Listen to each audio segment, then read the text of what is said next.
चटकदार बाय मोहिनीमध्ये आपल्या सर्वांचे स्वागत आहे। आज आपण पान मोदक बनवलेले आहे। हे पान मोदक अप्रतिम लागतात।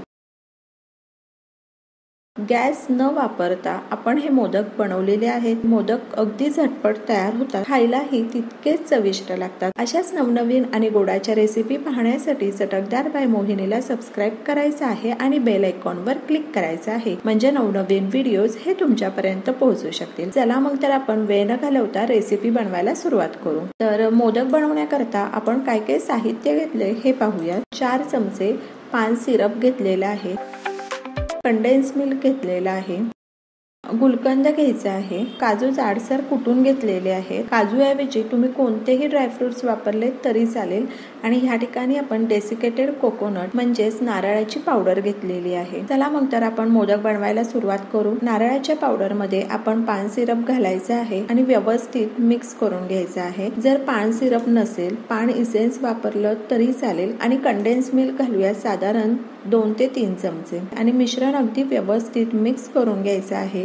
कंडेन्स मिल्क घातल्यामुळे आपल्याला साखर घालायची गरज पडणार नाही आणि मोदकही आणखी चविष्ट लागतील। जर हे मिश्रण तुम्हाला पातळ वाटत असेल, त्यामध्ये मिल्क पावडर घालू शकता आणि व्यवस्थित मिक्स करून घ्यायचं आहे।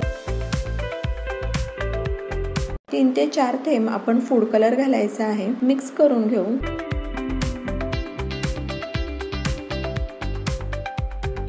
फिलिंग तयार करून घेऊ। तर गुलकंद घेतलेला आहे आणि त्यामध्ये काजू पावडर घालायची आहे आणि व्यवस्थित मिक्स करून घ्यायचं आहे। आणि ह्याचे छोटे छोटे बॉल्स करून घ्यायचे आहेत।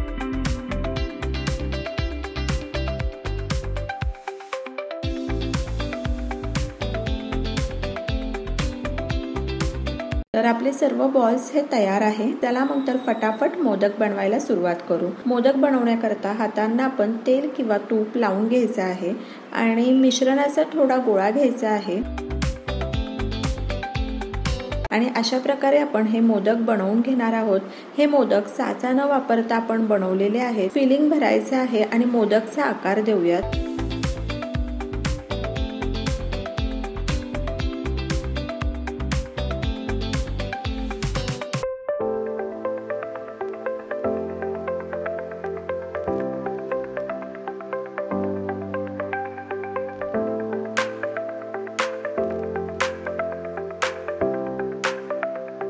तळणीचे मोदक किंवा उकडीचे मोदक बनवायला फार वेळ लागतो आणि वेगळी रेसिपी जर ट्राय करायची असेल तर ही रेसिपी तुम्ही नक्की करून पहा, अप्रतिम लागते। गॅस न वापरता आपले चविष्ट आणि हटक्या पद्धतीचे मोदक हे तयार आहे।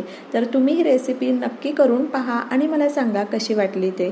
तर अशाच नवनवीन आणि गोडाच्या रेसिपी पाहण्यासाठी चटकदार बाय मोहिनीला सबस्क्राइब करायचं आहे आणि बेल आयकॉनवर क्लिक करायचं आहे, म्हणजे नवनवीन व्हिडिओज हे तुमच्यापर्यंत पोहोचू शकतील। आणि वेळात वेळ काढून तुम्ही माझी रेसिपी पाहिली तर त्यासाठी तुमचे खूप खूप खूप धन्यवाद। पुन्हा भेटूया अशाच एका नवीन रेसिपी बरोबर।